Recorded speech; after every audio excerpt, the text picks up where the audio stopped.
got the best seat in the house. Entertainment. Y'all know what time it is. Yeah, it's about to get crazy. 1st and 10 football. If you ain't in, get out. Turnover time. Let's get it.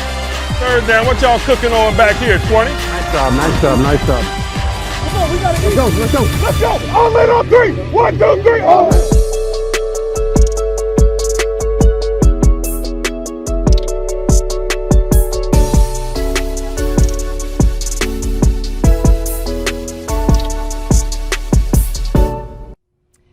Welcome to Training Camp Live, presented by FedEx, where now meets next. Welcome inside Heinz Field, the first practice for the Pittsburgh Steelers about to kick off here at their home stadium. Hi, everybody. I'm Missi Matthews. I'm so glad to be joined by Craig Wolfley here in our studio in the North Club. We have one of the best views in the house and a chance not yet to see the Steelers in pads, Wolf. That will happen tomorrow.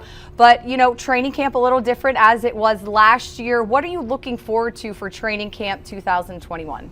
I think it's just the action starting to roll out, Missy. I mean, that's what we're all looking forward to. There was such a tough way the season ended last year. You're looking for a little bit of that redemption, recycling the juice up and getting after it, kind of setting things right in the AFC North again. And I think it starts with a good grounding and pounding type of training camp. All right, the players had the day off yesterday. I know back in your day, you guys didn't take days off, right? You just rolled through? Exactly. You know, to and from the field and 4 feet of snow, that sort of thing, yes. All right, we will keep our eye on a few guys. There were some injuries among the offensive line while they were practicing over at the south side. B.J. Finney, J.C. Hassenhauer, also some other guys not practicing a lot. Kendrick Green had a personal day, so he missed some time. And then also Antoine Brooks, according to Coach Tomlin, left practice early on Sunday. So when we can tell you who is out there and whenever we take our camera view of the field, we will keep everybody posted. But as far as Coach Tomlin, in terms of injuries, nothing significant, Wolf, so that's always good at this portion of training camp. You want to keep it as clean as possible. There's no doubt about it. My rookie year, we actually came in a week ahead of time before the veterans did. And at one point in time, we were down to 5 offensive linemen in full pads, 2-a-days. We had 4 quarterbacks, 5 offensive linemen. Then Tunch Ilkin, on the day before the vets came, he went down with a knee injury, and Chuck had to call practice because we didn't have enough offensive linemen to have an offensive line. And everyone said, way to go, Tunch. Oh, boy.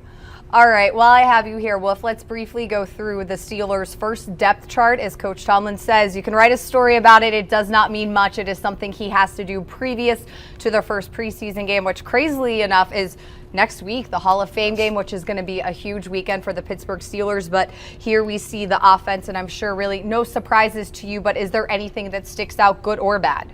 Well, I think number one is you look at the offensive linemen, because you know that it's now you've got 5 young guys coming along basically, and it's going to be a culture reset in that room, and it's up to Adrian Clem to be able to do that. And I know that it's no big mystery about what's going on, but the fact is you got 5 young men that got to put it together and do so in a quick manner. You've got a big pressure to get that running game going this year, and one of the things they got to do is make sure they become people movers and not just do-si-do disengagers. You know a thing or two about the O-line. I'm going to pick your brain a little bit later coming up in our show, and we can show the offensive line down on the field. Let's take a look at the Steelers' defensive depth chart right now. All right, what are you thinking here? You know, you look at this defense, and I think this is a high-octane, ballistic, get-after-him type of defense. You take a look from Cameron Hayward there, who's the leader of this group. One of the biggest names that you got coming back, besides, of course, T.J. Watt, would be Devin Bush. And everybody wants to see what Devin has done and is able to do with that knee. Then you wind it to the back end, and you've got some young people coming aboard. Again, we've got to take a look at the nickelback, how that's going to play out. Certainly there's some young faces there with an opportunity to make a name for themselves, but we'll see as we get going and see who stands out. Yeah, Terrell Austin said that it is good competition at that spot to try to replace Mike Hilton, and says they know Cam Sutton can play inside. They're keeping him outside right now to kind of let guys fight for that inside job. So as you said, we'll see when the pads go on and as Tramp continues to progress. Let's quickly take a look at the special teams depth chart for the Steelers. And as you can see, Wolf, anybody who started last year was in that left column last year. They're back there again to start this year. No doubt about it. And the interesting battle, of course, is Jordan Berry and Presley Harvin, mainly because Presley Harvin also looks like he could be a linebacker. So it makes you wonder about it. But the fact is, we've got some great performers there, and it's going to be up to them to consistently outperform the man to the right or left, depending on where you are on that list. And after looking through the depth chart with you, and speaking of injuries, the good news is that nobody started on the physically unable to perform list, known as the PUP list. So that means Zach Banner, Devin Bush, two guys who became rehab partners after their injuries in 2020. They are on the right path in terms of getting ready this training camp. That's excellent. You want to make sure that you come into camp perfectly healed up as much as you can be. You obviously are not, once that training camp, they flip the switch and go. You're not able to recuperate like you can, during the off season. Certainly this is an opportunity for them to be able to get in, get after it, and see where they can go. All right, we want to welcome in our next participant here in Training Camp Live. Wolf and I are nice in the AC here in the club, but Mike Prisuta is sweating it out for us. Triv, I love the sunglasses. We had a chance to hear from Kevin Colbert today. Before you go there, Missy, I just got to tell you the reason I'm wearing these. My future's so bright, I gotta wear shades. Oh man, the dad jokes continue with Mike Prisuta here on Steelers Live. All right, Triv, as I said, we had a chance to talk to Kevin Colbert today. Always an enlightening session when he meets with the media during training camp. What was your biggest takeaway in terms of what he told everyone today? I think the biggest takeaway, Missy, and this is not just going to be my biggest takeaway, I think it's going to be everybody's biggest takeaway. It was Kevin Colbert giving us a little anecdotal story about Mike Tomlin talking to Pat Freiermuth, the second-round tight end from Penn State. I don't think any of us who have been to a practice have not come away impressed with the way Freiermuth is catching the ball. But according to Colbert, every time Freiermuth does so, Tomlin says, "That's good. Can you block?" And I think that's an all-encompassing statement as it relates to what we've seen these first 4 days. It's a football-like activity when you don't have the shoulder pads on. When they put those on tomorrow, they'll be actually playing football, and in many, many cases, that's when we're going to start to really find out if some of the encouraging stuff that we saw on the south side has made it across town to that field behind me. Yeah, I thought it was interesting. Coach Tomlin on Sunday from the South Side said we're going to turn the volume up when we get to Heinz Field. Kevin Colbert today said we're going to rekindle the fire, I believe, with the start of the new year coming here to the stadium. Every team is under the same protocols in terms of when they can put the pads on, but it does feel like there's a little burst of energy today as the players are out in the field getting ready to start practice. Yeah, I don't think there's any question, Missy, and if this Mike Tomlin camp is like recent Mike Tomlin camps, they're not only going to put those pads on, they're going to put them to use. I am anticipating, don't know this for a fact, but I'm anticipating we're going to see some of those live tackling running game periods that has been something of a signature up at St. Vincent College in recent seasons. And I'm sure when fans are allowed inside Heinz Field tomorrow with the pads, as you mentioned, tomorrow is going to be one of those energy bringer type of days, the atmosphere that Coach Tomlin likes to create for his team. Going to Ben Roethlisberger in terms of Kevin Colbert, asked, what is the future for him? Said, we are focused on 2021. Anything to make of that? Yeah, they don't know. And I'm not sure Ben knows. I think Ben will have more to say about it than anybody else. If he has a great year and he wants to come back, I certainly think they'd entertain that. We know where we are at present. We finished last year poorly. And the team, Kevin Colbert acknowledging again today that the number that was on the books, they weren't going to bring him back for that. So Ben Roethlisberger had to make what Colbert called a very unselfish gesture and work the thing out so that not only could he come back, but they could take care of some other salary cap business. I guess it's never been more uncertain regarding Ben Roethlisberger. A lot of people anticipate this is going to be his final season, but I don't know that we can say that with any degree of certainty. Yeah, and I think obviously Vince Williams, his retirement, I think shocked the Steelers a little bit. And Kevin Colbert didn't talk about that, but he was asked specifically about Dave DeCastro in terms of how that did free up some salary cap space and how Trey Turner ended up being a Pittsburgh Steeler. What did you take away from that? I thought that kind of interesting. One of the questions I've gotten from a lot of people is, did they consider bringing Steven Nelson back? He was released mostly because of cap concerns. And then as Colbert acknowledged today with us, Missy, the cap situation changed when David DeCastro was no longer a part of the picture. Colbert did not speak directly about Steven Nelson, but he did talk about Trey Turner and Melvin Ingram III, the guard and the DN/outside linebacker that they were able to sign as free agents, formerly of the Chargers. And he said those guys were affordable and workable. So I think you can, read between the lines there and figure out that they had a little bit of room, but not a ton of room. They wanted to address as much as they could in terms of bolstering the roster, with what they had to work with. In terms of TJ Watt, of course, his contract situation, negotiations, discussions, will it get done is going to be a hot topic until the Steelers kick off that first game of the regular season. What did you read in terms of what Kevin Colbert said? Obviously, he never speaks individually about a player's contract situation, but he did talk and field a lot of questions about TJ Watt today. He did, and the one that really resonated with me was when Kevin Colbert said, quote, "He's proven to be a very solid defensive player." He's no stranger to understatement, Kevin Colbert. But then he went on to say, "There's nothing you can add to what he's done on the field other than to win a championship." And then he talked about the guys who are going into the Hall of Fame representing the Steelers next week. Bill Nunn's actually already there. He's got 6 rings. Bill Cowher has 1. Troy Polamalu has 2. Donnie Shell has 4. Alan Faneca has 1.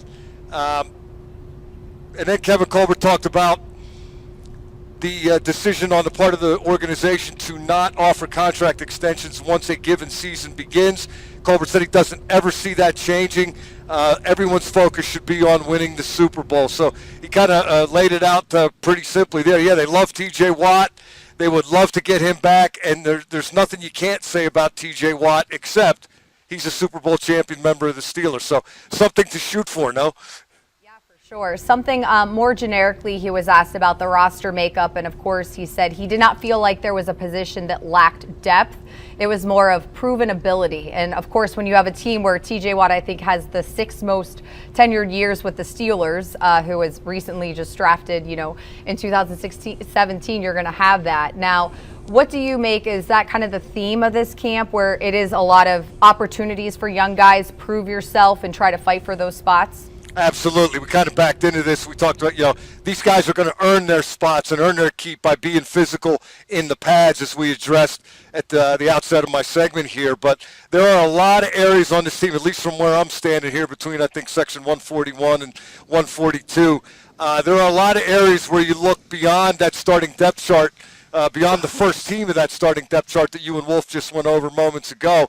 And you don't see a lot of been there, done that guys. Now, they don't think that means they don't have players, but what they don't have are proven players. These guys have between now and at whatever point in training camp the Steelers decide to make a call on them to prove that they are players. If they're not, we've seen in recent seasons, this is not an organization that's shy about going to find whatever it think it needs before a season starts, wherever and however it can find it.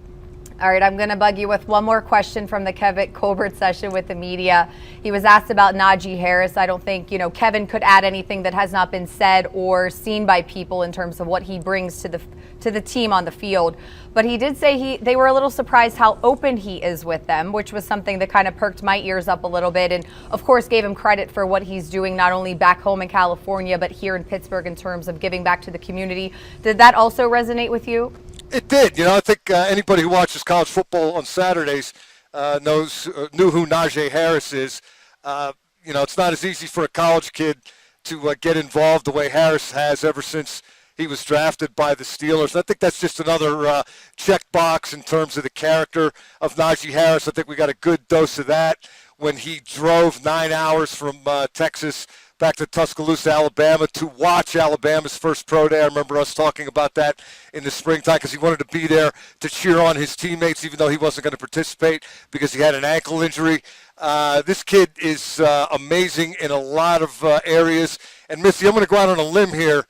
All that stuff we talked about, you got to prove it in pads. I think Najee Harris will be just fine in shoulder pads. Yeah, no doubt about it. But I am looking forward to, seeing when the pads go on. If you watched any of the standard, the last episode, Mike Tomlin was mic'd up. And at one point, he was talking to Najee Harris and Devin Bush and talking about how he likes matchups. And I want to see you two going against each other. So that's certainly something I'm going to be looking for this week at practice. Yeah, great episode, by the way. I saw that, and then I saw it again. And that's a Mike Tomlin thing in camp. You know, he'll have these things in mind coming into it. He'll watch your drills such as backs on backers and see something start to percolate and say, yeah, same two, do it again. Same two, do it again. Sometimes he makes it best out of three. That is going to be fun because two of the new age guys in the NFL, right? Devin Bush is that 3-down linebacker who can play the run and still run and cover well enough to be effective in the passing game. Najee Harris is a 3-down back. He can run the heck out of the ball, but he can also protect. And he, as a senior at Alabama, became really effective as a pass catcher. So two of the guys, offensively and defensively, the league is headed in their general direction in terms of what you have to be able to do to be a really good player. Hope it works out about 50-50, don't you? Absolutely, yeah. A matchup definitely we are all looking forward to. All right, Triv, you are probably sweating standing there on the Ford fan zone. We'll have to try to get you a 10 or something so that it's a little more shaded. No, that's for big shots like the NFL Network and ESPN. Okay. With those, I'm out here in the elements. I'm bringing it. I'm ready to go, whatever. I'm like a mailman. I deliver. You deliver. Thank you, as always, for your insight. I know you're loving practice, but I bet you by practice 10, you'll probably be complaining. So we'll remember that you said you don't want a tent, you don't need water, and that you're ready to rough it. Nope. Bring it.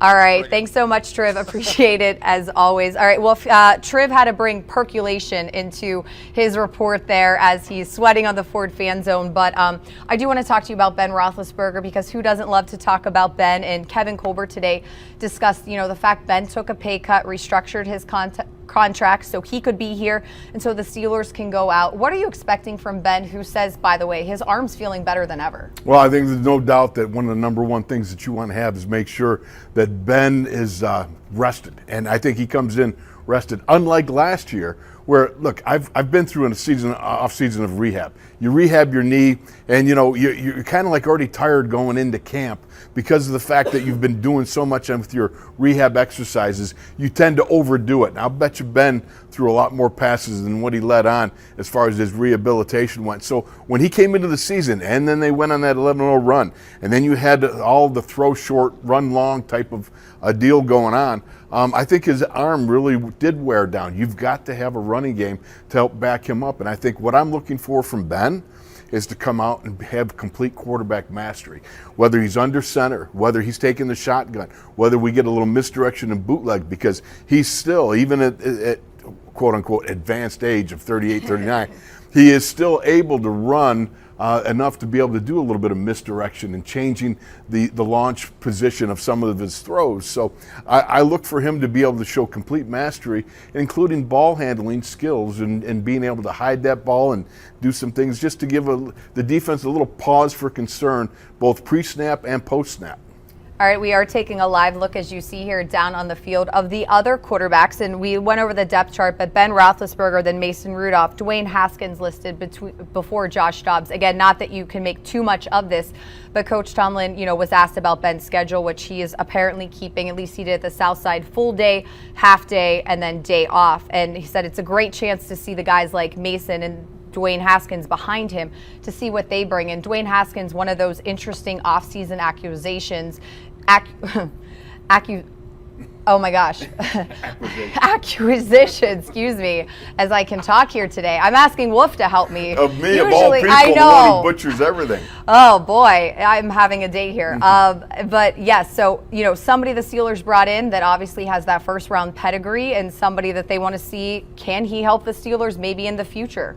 No question about it. I mean, everybody's been talking about all off season. You're going to get that sort of interest in such a high-level talent who kind of just had a tough way coming out of Washington, the Washington football team program. And so you pick him up and you think, well, let's see if there's something here.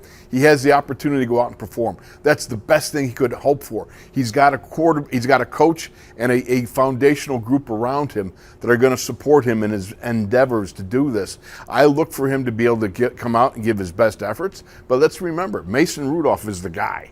You know what I mean? Right now, he's the guy that you know is going to be there. Josh Dobbs, you already know this guy's got some excellent potential. So I look for this quarterback room to be very competitive. It's going to be fun to see how it all plays out. But the man is Ben. And Ben's got to be the man. He is the leader. And he's got to come through with one of those Hall of Fame type performances this year for the Steelers offense, which is going to be more and more, I think, about overall mastery rather than trying to put up yards and all that other stuff. All right, well, on day one of training camp over at the South Side, Ben Roethlisberger addressed the media. Here is more from Ben talking about how his elbow feels this season. Yeah, my arm feels a lot fresher, if you will, just because at this time last year I had thrown thousands of footballs trying to get ready for this, and this year today was the first day I've thrown a ball since minicamp, other than throwing to my son in the backyard. So it feels more normal of an off season, if you will. So my arm feels really, really good.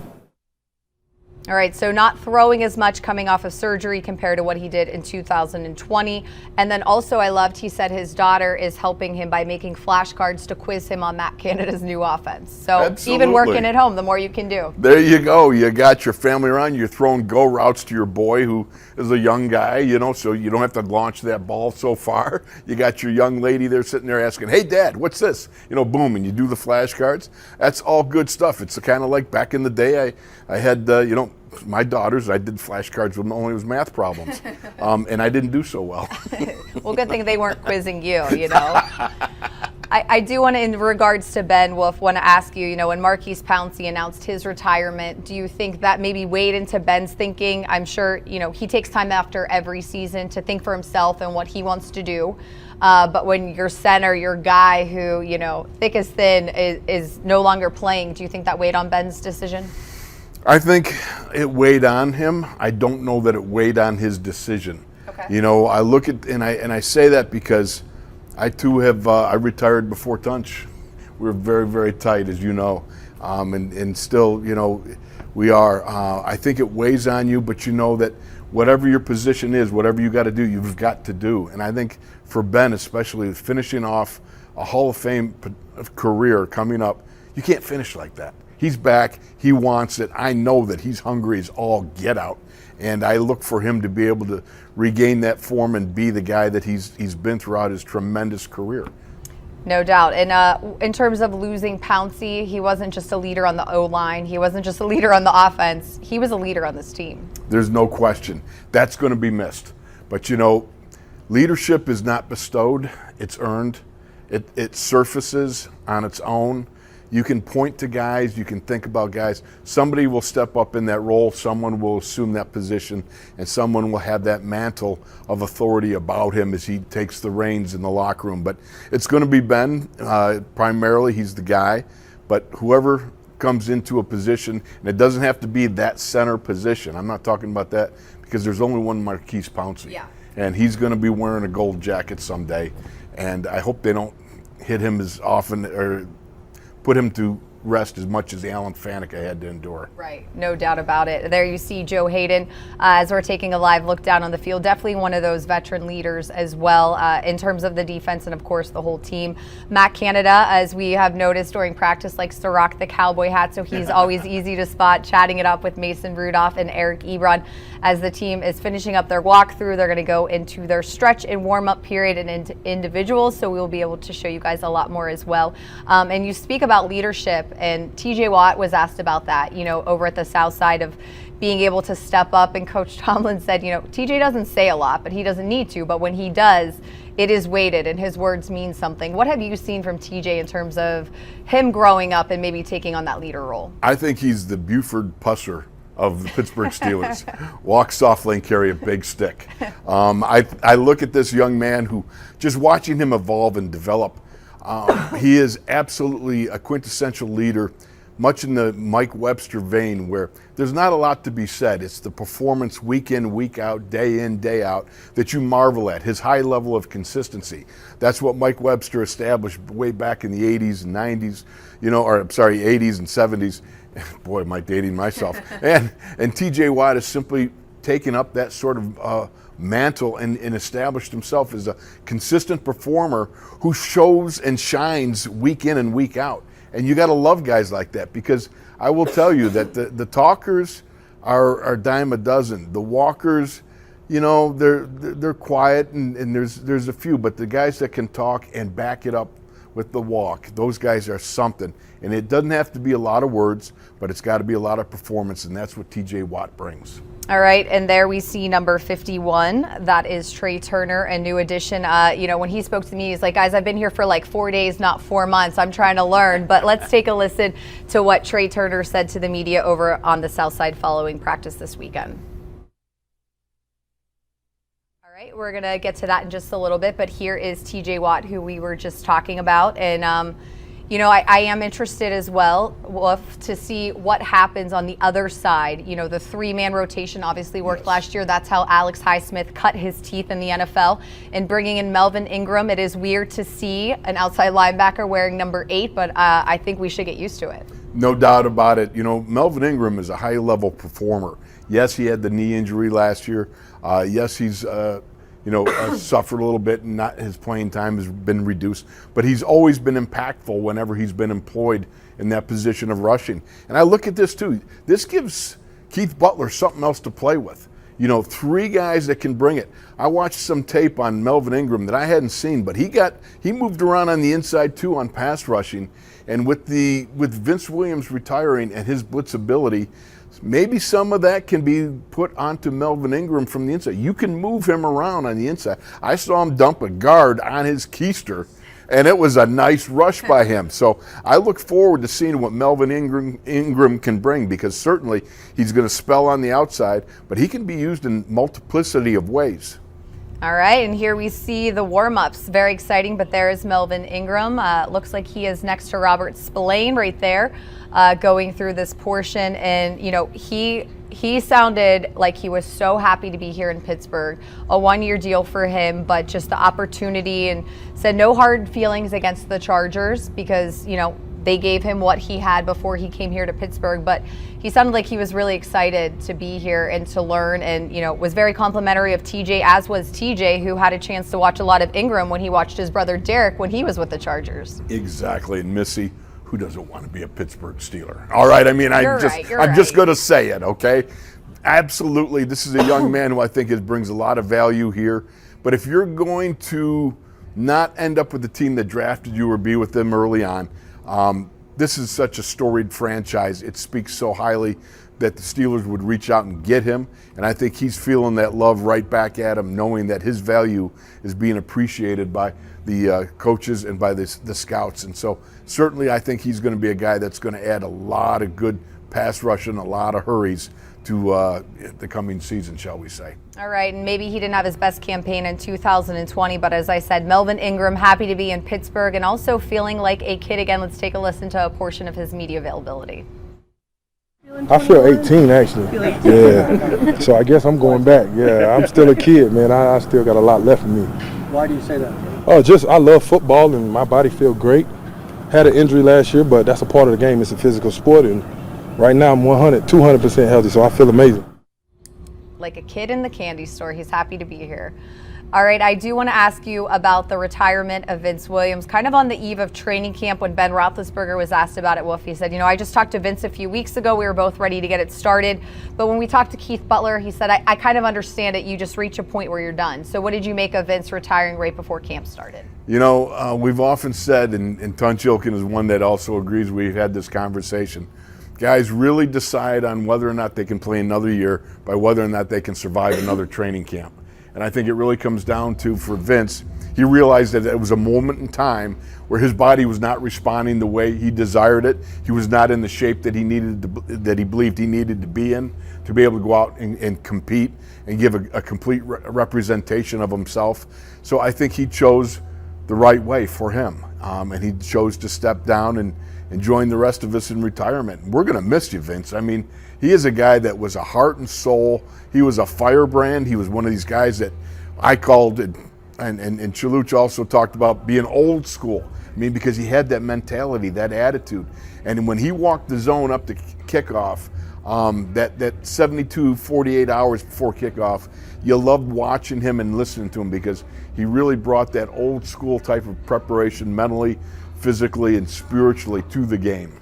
Oh man, that's swagger for sure. Yeah. Oh, he had it. He had that mean shell, kind of like Debo, but if you talk to him, he was very nice, but he just wanted you to think that he was big and scary, I feel. I think he accomplished a lot of yeah, that. no, he was very good at it. I will say this, I remember the moment where he really grew up. I remember Mike Tomlin talking, in practice one time watching.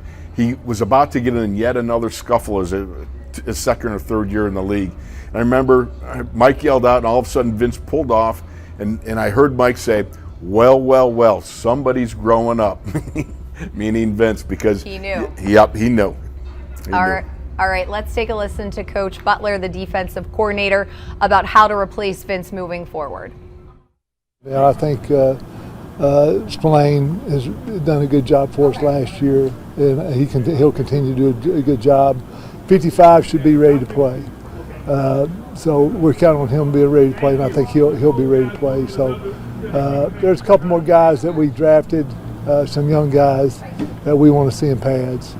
And before we make, that is determined so much. That position is determined so much how they do in pads, what kind of personality they have with the pads on and stuff like that. Because I'm a guy that likes to see people hit. If they're not going to hit, they're going to play for somebody else. All right, and the good news is, as we said, number 55 there, Devin Bush, is progressing nicely in terms of his injury and getting ready for this upcoming season. And Robert Spillane got a guy we saw step up big time last year and really help this defense. Where do you see this kind of going without a Vince Williams?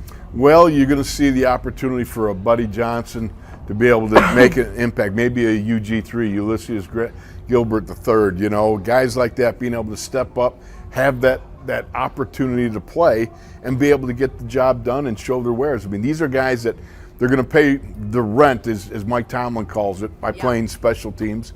But these are the guys that I think can make a difference on this defense. I mean, you got a lot of speed on that linebacker position, and when you take a look at them and see what they're capable of doing, I love the depth that they got. And certainly, I was watching some tape the other day, and you almost forget how good Devin Bush was and what a difference maker he was. And the other thing I looked at, I got to tell you, someday when the linebackers are sitting around in that Valhalla Hall of linebackers, okay, they're going to talk about Robert Spillane's hit on Derrick Henry, because that was a legendary hit. That was a beautiful hit, and I certainly look for more from this young man. All right, let's move over to the tight end position, because there is a rookie there that has been catching a lot of attention, creating a lot of buzz, as I should say, throughout training camp. That would be Pat Freiermuth, the Steelers' second-round pick this year. We had a chance to hear from Kevin Colbert, and he was asked about Pat. There's a few photos floating around, maybe on Steelers.com, of some nice grabs. That's all I can say, right? We can't report what we saw, but Kevin was very complimentary, what they've seen so far. It's been great. We haven't been in pads, but he did give us, a little a nugget in terms of Coach Tomlin, which you know him very well. Every time Pat would have a nice catch in practice, Coach Tomlin's response is, "That's good. Can you block?" Because we haven't put the pads on. So he said every time the rookie does something good, that's Coach's natural reaction to him, kind of, maybe welcoming him to what his expectations are for this young guy. There's no doubt in my mind that Mike Tomlin is he's in the wheelhouse of Freiermuth, and he's saying, this is what I need from you, young man. Yeah, the catch looks nice, though, that we understand it was a picture that we saw, but he had made a nice grab and all that stuff. But it's all about, they got this guy, because you look at him, he's a thick dude. All right, he's got a sizable girth to him, and yet the pass catching is important. But you want this guy to separate people from their cleats. Okay, you want him to come out there and move some people. I love the fact when you put on the tape on him, you could probably put on, just a sound effects tape that goes boom, boom, boom, boom, boom, because it seemingly he runs into everybody once he catches the ball or once he goes in motion and blocks. I'm looking forward to him. He's the guy, one of the young bucks that I'm really looking forward to seeing what he can bring. Because just like Mike Tomlin, can you block, young man?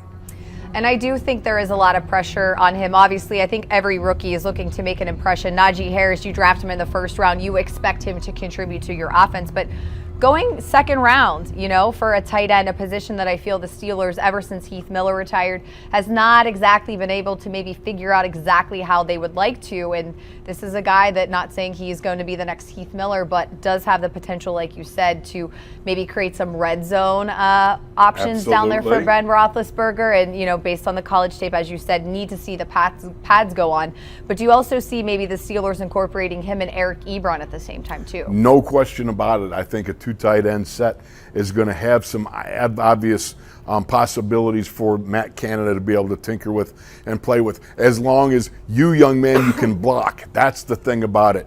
I'm looking forward to that, because I got to tell you, I just think this kid probably run into more vehicles than the bumper cars at Kennywood. For crying out loud. I like that analogy. I like it That too. speaks to me. I understand that. There you go, you know. Although it's right by the fudge house too. That I love that. You go in there, you get a lot of fudge. Got to get a funnel cake on the way out. True. All right. Well, we love Kennywood. All right. Well, take us through what you're seeing here on the field in terms of they're starting to get into the individual phase and warming up in terms of, so many times we see the blocking sled used for the tight ends. And last training camp, I think every single day Coach Tomlin was there, maybe egging on the tight ends in terms of utilizing that to fine tune their craft. Boy, there's nobody that eggs on as well as Mike Tomlin. Yes. Having the opportunity to listen to some of his rolling commentary as the tight ends were going through their paces, it's always interesting and wonderful to hear it, because you take a look at these guys, okay? You know that you need better production and performance out of the blocking skill set of the tight ends, and you obviously got some people that are capable of doing it.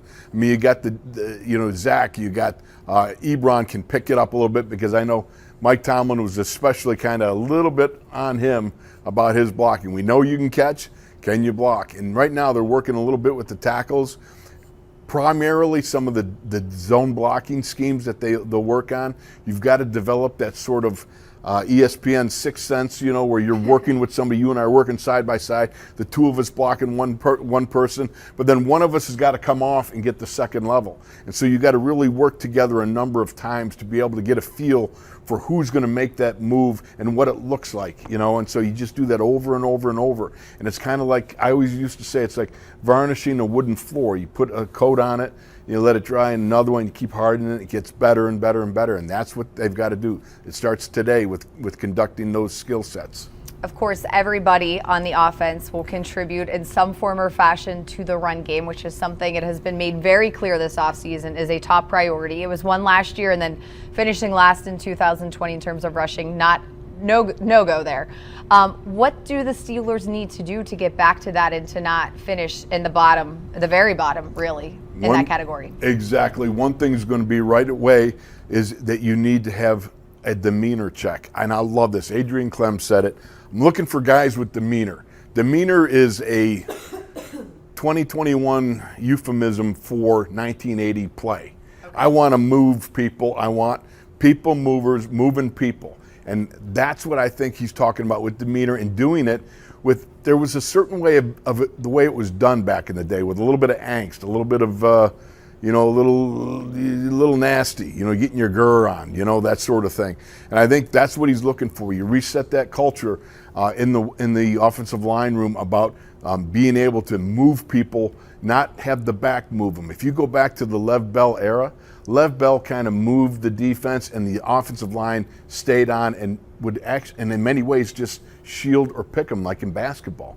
But now you get back to a little more of the power gap blocking schemes rather than just the inside zone, the outside zone, or the split zone.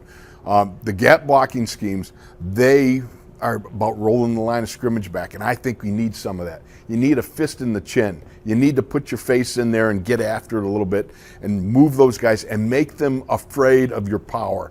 And I think you do that a little bit, it's going to set other things up, and I look for it to be one of the dominant features that this offensive line is going to, demonstrate this year. All right, I don't want to assume, but based on what you said and, quoting some of the things that Adrian Clem said this offseason, particularly after the draft when you take 2 rookies at O-line, do you like the promotion of him and what he will hopefully bring to this young group of guys where they're just trying to figure out who's going where at this point? Exactly. I've only, met Adrian once, I think, last year, but just listening to what he says, I really like his old school approach.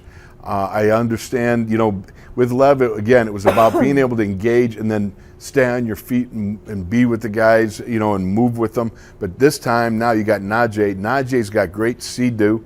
Matter of fact, his see-do is so good, you could almost say he's so quick he see-did. He's just that fast. So if they can take people off the line of scrimmage and give this guy a little bit of running room, some creases, I look forward to seeing more of an old school rushing attack that the preponderance of performance is about rolling that line of scrimmage back and dropping some people on their duffs. I think that would be, back in the days we used to have IHOP, International House of Pancakes, and you serve familiar. up. Yes. We still have IHOPs. Yes, but you want to serve them up on the field as well. Pancakes. There you go. Okay. What is it like seeing a 53 that's not the 53 that we've been so accustomed to seeing? It's like one of those sad things where that is the life cycle of the NFL. That is what you expect, but it bothers you when it happens. I remember when Mike Webster left, and it was just Tunch and I, and then I left, and then it's just part of that progression that happens each and every year. There's somebody that you lose and somebody that you gain, and so you don't get wrapped up too much in one guy, one leader. But know this: Marquise Pouncey will be amongst those of the gold-jacketed kind. He is one of those great centers that the Pittsburgh Steelers have seemingly captured the corner on great centers, and I look forward to watching him someday. But you're going to miss that leadership of Marquise, because it's funny, you stand on the sidelines next to him, and he's bouncing before you're standing there, and all of a sudden you're bouncing. Like, what am I bouncing for? I'm not going out there. But because of his energy level, he just would capture people and lift them up. He's going to be missed. And to be fair, he did give Kendrick Green his blessing to take 53 right away. Yes, he did.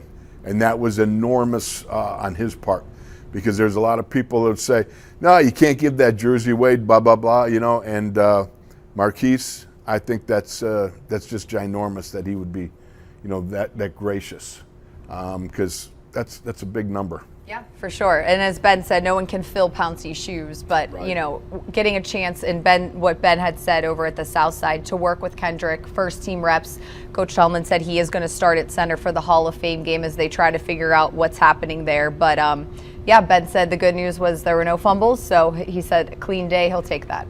Absolutely, any day, especially with a young guy. He only had 3 or 4 games as a center. Yeah. You need huge amounts of reps, because there's so much information overload occurring down there. He's directing traffic. He's getting blocking schemes. He's got to be aware of the code words, all this stuff going on.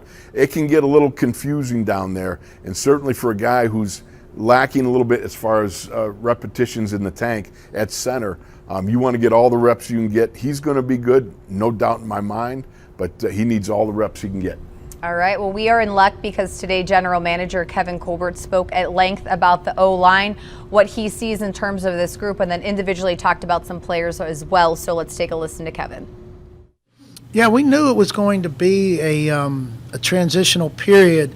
Once Marquise decided to retire, that was one spot. We knew we were going to have trouble signing Al just based on where we were in our cap situation, and we had to make those types of decisions. Of course, David, giving us the retirement when he did, gave us another situation. But we felt, even back in the spring, we felt good about the group we had. Now, we didn't have Kendrick Green in the mix at that point. We didn't have a Trey Turner at that point. But we went into it saying, Chooks, when we scouted Chooks, we thought he'd be a better left tackle than right coming out of college. Last year, he lost the competition to Zach Banner at right tackle. Had they been competing for left tackle, my guess is Chooks would have beat him out. And that's not to take anything away from Zach. So I think Chooks can be a starting left tackle. Kevin Dotson, he's one of those young guys that have to prove that he can play 16 games efficiently as a starter. The center position is wide open. We have 2 veterans in JC and BJ Finney and JC Hassenauer, and of course Kendrick Green jumping into the mix. That'll be an interesting battle. The right guard, Trey Turner's a former Pro Bowl right guard. It's only 28 years old. Can he perform at that level this year for us? Time will tell. And Zach Banner, we're excited to see Zach back, at that right tackle spot, because he earned it last year, and unfortunately he had the injury. So we knew it was going to be a little bit of a mix and match, but we were comfortable with the group we had, albeit having to add Trey after David. We moved on from David. All right. All right, Wolf, so what do you take away from what Kevin Colbert said there in terms of this transitional period, as he called it, for this offensive line and kind of figuring out where these young guys are going to go? You know, it's going to all about everybody hand in a pile, getting the work done. And again, that leadership, the dominance, guys start to separate themselves. You're going to start to see that happen as we move along, as this offensive line finds its own identity, which it does each and every year, despite the fact that you might have the same guys there. Each and every year is a journey unto itself, and things happen. People get nicked up. Some guys play a little bit more, some less. Some guys are on the ascendancy, some are on the descendancy. These things happen year in and year out. And so for this offensive line, as young as it is, to be able to come along and have a guy like Dotson being able to man that left guard spot, and Chooks playing that left tackle, which I think Kevin is right. You know, Zach Banner, Chooks battling out left tackle, could well be Chooks. You got that athleticism. All Chooks needs is to find that dog in himself, just to get a little bit. I think just a little bit more. He's got all the skill set that you need. He just needs to be able to finish with that. And you've got along that offensive line, I think Trey Turner is such a great get, because if you're going to lose a 6-time Pro Bowler, well, how about picking up a 5-time Pro Bowler? Not bad. Not a bad return. Not bad return. So look forward to it. All right, now I know Kevin said in terms of the center position, it's wide open. Coach already said Kendrick Green's going to start at center for the Hall of Fame game. How would you, if you were part of the decision makers, figure that out, knowing that that is a position that it's not just having, you know, continuity among the line, but also a cohesion with Ben Roethlisberger? You know, it's going to be interesting. You're going to see it play out. One of the things that you've got that you didn't have last year, you got preseason games. You know, to be able to say, all right, Kendrick, you know you're going to start in the Hall of Fame game, because there's not going to be hardly any starters starting in that. Hey, you got to ramp up to this, and let's see how you do. I think that's going to be very telling in seeing what he can handle and how far forward you go once the season starts to, or as you get ready for the season to start to roll. I think it's all about being able to see, as he progresses day in and day out, does he handle the code words, the information, the directing of traffic? Is he capable of making split-second decisions and consistently snap the ball? You know, these are they're things that you take for granted when you see Marquise Pouncey in an 11-year career that he was, you know, fabulous at, and then, you know, you got a new guy here and you see, well, can he handle all that information overload and still deliver the snap on time and accurately? These are things that are going to play out. And that, thankfully, we have a preseason this year that we didn't have last year. It is weird to say that we missed the preseason, but I'm sure coaches more than anybody missed it as well. There's no question, because it's not just rookies this year that get a chance, but it's the guys last year who came in their second year, got to make a leap, and they need that preseason to develop. And it is crazy when you think about what Chase Claypool, Alex Highsmith, Kevin Dotson, all those guys did last year with no real offseason, no preseason.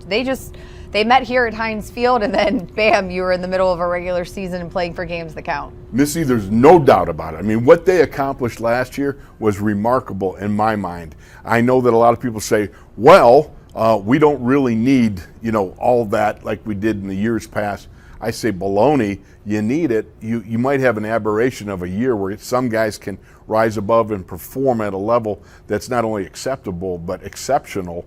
But at the same time, if you had to do that every year, I don't think you'd see as much of the high-class development that as the Steelers have shown and displayed, especially guys like Claypool and Highsmith. Absolutely, and it would not be a Steelers Live program if we did not talk more about Najee Harris and show you a live look of him here down on the field. Of course, tomorrow, as we all said, we'll be excited when he puts the pads on, and maybe we will see him in Devin Bush. Who knows what Coach Tomlin is going to have cooked up, not only for his team, but for fans in attendance. As I told Prisuta, you know Coach is going to love everything about tomorrow. Oh, you know it. I mean, once you get the fans in here and you see those matchups, and you know, you also understand Mike Tomlin is also looking at how do these guys look outside the drill, because you can get guys that get lost in line. They're tying their shoe. Oh, they need some water. Oop, they're not really looking interested in stepping up in some of these matchup drills. I think Najee and Devin are going to be two guys that you want to see and you're going to see. Yeah, and the running back drills, if you do come to training camp, that's one to kind of watch when they go through their individuals. Eddie Faulkner always comes up with something new. We talked about it a lot this offseason, but Coach Tomlin even said on Sunday they have a ball that has water in it, so it's heavier than normal. They have one that beeps to go over ball security. So there's a lot of things that they're using new tools that are kind of interesting to see. A lot of them, they like, the punching bags and different things like that. So No doubt about it. Did you use those in your day? No. No punching bags? No punching bags, like no that. beeping balls. Although I will say, I think at one time somebody used a water ball, but I can't be absolutely certain. That might be just misconstrued in my noggin. The fact is that to me, I couldn't I was terrible handling the ball anyhow, so it doesn't matter. I was an offensive lineman. If I had it, it was a really bad moment. I did get to borrow, they have a punching glove on a stick, and I got to hit Prisuta with it at the end of mini camp. So that was my claim to fame. I just got to ask him, did he whine? He took it pretty well. I didn't hit him that hard. Attaboy, Mike. Maybe I'll try to get a prop or something to use for you. The Missi and Mike matchup. I'm telling you, everyone's looking forward to that one tomorrow. All right, well, Wolf, thanks so much for joining me for our first Steelers training camp live. So glad to show everybody a glimpse inside Heinz Field. And don't forget, we have our Steelers training camp wrap-up show following practice today. You can follow us on all the social media platforms for the Steelers and digital to alert you when that happens. We'll have Coach Tomlin and also recap what we can tell you about what happened at practice today. Bob Labriola will be kind enough to join me for that. So thanks again for joining us from here in Heinz Field. That's going to do it for us. We'll see you guys after practice.